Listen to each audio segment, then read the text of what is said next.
Assalamualaikum warahmatullahi wabarakatuh. Perkenalkan, saya Wahyu Aprilia Mukarromah dari kelompok 13. Di sini saya akan menjelaskan tentang konsep kepribadian dan fitrah dalam pandangan psikologi agama. Sebelum membahas lebih lanjut, saya akan menjelaskan tentang pengertian kepribadian. Kepribadian berasal dari bahasa Latin, yakni personal. Personal berarti kedok ataupun topeng. Dalam bahasa Inggris, kepribadian disebut personality. Menurut beberapa ahli seperti Gordon Allport, kepribadian adalah organisasi sistem jiwa raga yang dinamis dalam diri individu yang menentukan penyesuaian dirinya yang unik terhadap lingkungannya. Ada beberapa istilah tentang kepribadian, yakni seperti mentality, personality, individuality, dan identity. Jadi, kepribadian itu merupakan bentuk interaksi yang dilakukan seseorang individu dengan individu lain, di mana kepribadian ini secara teratur tumbuh dan mengalami perubahan sesuai kondisi di mana individu tersebut berada. Selanjutnya, konsep kepribadian dalam pandangan psikologi agama. Dalam psikologi agama, kepribadian adalah integrasi sistem kalbu, akal, dan juga nafsu. Kalbu atau fitrah ilahiyah sebagai aspek supra kesadaran manusia yang memiliki daya emosi dan rasa. Akal atau fitrah insaniyah sebagai aspek kesadaran manusia yang memiliki daya kognisi, dan nafsu atau fitrah hayawaniyah sebagai aspek pra atau bawah kesadaran manusia yang memiliki daya konasi. Ada 4 jenis kepribadian dalam diri manusia. Yang pertama, sanguin. Sanguin ini biasa dijuluki si populer. Orang sanguin ini adalah orang pintar dalam membuat kesan. Mereka biasanya mempunyai banyak sekali kawan dan mengenal banyak orang-orang penting, karena mereka sangat menyukai kehidupan sosial di mana mereka bisa bertemu dengan orang lain dan terlibat dalam pembicaraan. Yang kedua adalah orang koleris atau sering juga dijuluki si kuat. Orang koleris ini dikenal sebagai orang yang keras, tegas, dan sangat menuntut. Selain memiliki energi yang besar untuk melakukan hal-hal yang sulit, mereka juga memiliki dorongan dan keyakinan yang kuat akan kemampuan diri mereka sendiri. Selanjutnya adalah melankolis. Melankolis ini sering dijuluki orang sempurna karena perfeksionis. Orang melankolis ini adalah orang yang serius dan tertutup, namun cerdas dan sangat kritis dalam berpikir. Mereka dapat mengerjakan suatu hal dengan jauh lebih tekun dibandingkan tipe-tipe kepribadian yang lain. Mereka memahami sesuatu setahap demi setahap dan mereka menjalani sebagian besar hidupnya dengan sangat serius. Yang keempat adalah plekmatis. Plekmatis ini juga sering dijuluki cinta damai karena kesetiaannya dan dalam menghindari konflik. Orang plekmatis ini adalah tipe orang yang paling menyenangkan untuk dijadikan kawan. Berlawanan dengan orang-orang koleris yang keras dan sangat menuntut, orang plekmatis adalah orang yang manis, tidak mendesak, dan juga tidak suka memerintah. Selanjutnya adalah pengertian tentang fitrah. Secara etimologi, fitrah berasal dari kata al-fatr yang berarti belahan ataupun juga dapat diartikan penciptaan dan juga kejadian. Ibnu Abbas memahami kata fitrah sebagai arti saya yang membuatnya pertama kali. Dari pemahaman itu, Ibnu Abbas menggunakan kata fitrah untuk penciptaan atau kejadian sejak awal, sehingga fitrah manusia adalah kejadian sejak awal atau bawaan manusia sejak lahir. Nah, ada beberapa interpretasi makna fitrah. Yang pertama, fitrah yang berarti suci. Yang kedua, fitrah berarti Islam atau agama Islam. Yang ketiga, fitrah berarti mengakui keesaan Allah Subhanahu wa taala. Yang keempat, fitrah yang berarti murni. Yang kelima, fitrah berarti kondisi penciptaan manusia yang mempunyai kecenderungan untuk memahami kebenaran atau menerima kebenaran. Yang keenam, fitrah sebagai potensi dasar manusia sebagai alat untuk mengabdi dan ma'rifatullah. Yang ketujuh, fitrah yang berarti ketetapan atau kejadian asal manusia. Yang kedelapan, fitrah berarti tabiat alami yang dimiliki oleh manusia. Yang kesembilan, fitrah yang berarti insting.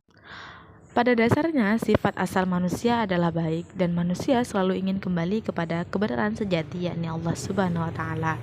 Salah satu konsep yang menonjol berkenaan dengan masalah ini adalah fitrah. Fitrah manusia adalah mempercayai dan mengakui Allah Subhanahu wa taala sebagai Tuhannya. Dorongan ini adalah dorongan alamiah atau biologis. Ia ada sebelum manusia diturunkan ke bumi.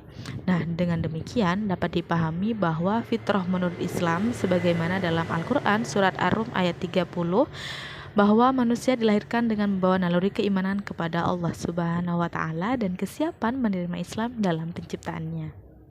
Selanjutnya adalah konsep fitrah dalam psikologi agama. Said Qutb memberikan makna fitrah dengan memadukan dua pendapat, yaitu bahwa fitrah merupakan jiwa kemanusiaan yang perlu dilengkapi dengan tabiat beragama.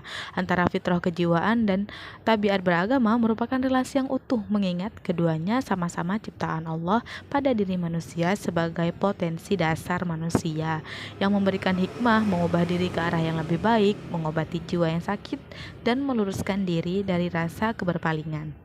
Nah, secara psikologis, fitrah mempengaruhi beberapa aspek dalam diri manusia. Fitrah adalah faktor kemampuan dasar perkembangan manusia yang terbawa sejak lahir dan berpusat pada potensi dasar untuk berkembang. Potensi dasar itu berkembang secara menyeluruh dan atau integral yang menggerakkan seluruh aspeknya secara mekanistis, satu sama lain saling mempengaruhi menuju ke suatu tujuan tertentu. Aspek-aspek fitrah ini merupakan komponen dasar yang bersifat dinamis, responsif terhadap lingkungan sekitar termasuk pengaruh pendidikan.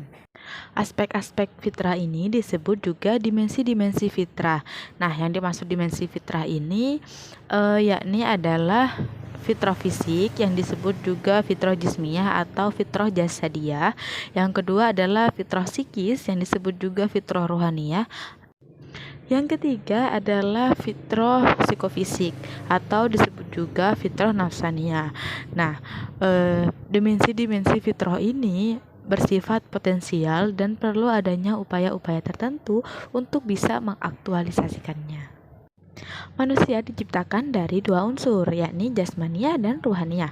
Unsur jasmania terdiri dari materi, sedangkan unsur rohania berasal dari Tuhan yang bersifat spiritual dan transendental. Karena ada pendapat yang menyatakan bahwa manusia selain memiliki sifat kemanusiaan juga memiliki potensi rohania. Potensi rohania ini meliputi yang pertama adalah al-qalbu. Al-qalbu ini mempunyai dua pengertian. Yang pertama adalah hati jasmani, yang kedua adalah daging sanubari.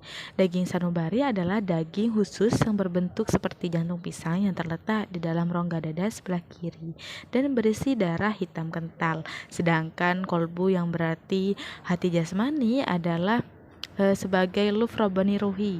Al-qalbu merupakan alat untuk mengetahui hakikat dari sesuatu. Yang kedua adalah al-aql. Ada beberapa pengertian juga tentang al-aql. Pertama, al-aql sebagai potensi yang siap menerima pengetahuan teoritis. Yang kedua, al-aql sebagai pengetahuan tentang kemungkinan sesuatu yang mungkin dan kemuhalan sesuatu yang mustahil yang muncul pada anak usia tamyiz. Ketiga, akal sebagai pengetahuan yang diperoleh melalui pengalaman empirik yang dalam berbagai kondisi. Pengertian al-akal yang nomor 4 adalah potensi untuk mengetahui akibat sesuatu dan memukul syahwat yang mendorong pada kelezatan sesaat. Dimensi yang nomor 3 adalah ar-ruh. Para ulama berbeda pendapat dalam mengartikan ar-ruh.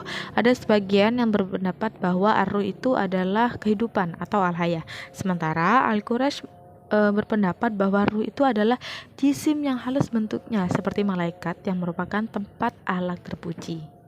Dimensi yang keempat adalah nafas atau nafsu. Menurut Al-Ghazali, nafsu ini diartikan sebagai perpaduan kekuatan marah dan syahwat dalam diri manusia. Kekuatan marah ini pada awalnya dibentuk untuk sesuatu yang positif seperti mempertahankan diri, mempertahankan agama dan sebagainya. Dengan adanya marah itulah jihad diperintahkan dan kehormatan diri terjaga. Dengan kekuatan marah, seorang wanita menolak untuk dinodai agama dan kehormatannya. Dan dengan kekuatan marah juga seseorang dapat menumpas kedoliman dan sebagainya. Namun ketika kekuatan marah ini tidak terkendali, maka yang terjadi adalah kehancuran dan akhlak tercela. Fitrah manusia sebagai anugerah Allah Subhanahu wa taala yang tidak ternilai harganya ini harus bisa dikembangkan agar manusia bisa menjadi manusia yang sempurna atau insan kamil. Dan pengembangan fitrah manusia ini harus dilakukan secara menyeluruh dan berimbang. Jika tidak, maka tidak akan menghasilkan manusia yang sempurna, tapi akan menghasilkan atau mendatangkan kehancuran bagi manusia. Ya, walaupun hidayah, akal, dan kolbu merupakan hidayah yang dapat mengembangkan fitrah manusia, namun apa yang dapat diperoleh akal dan kolbu tersebut bersifat relatif. Maka dengan hidayah agama dapat diperoleh kebenaran yang mutlak dan hakiki. Mungkin hanya itu yang bisa saya sampaikan, kurang lebihnya mohon maaf. Wassalamualaikum warahmatullahi wabarakatuh.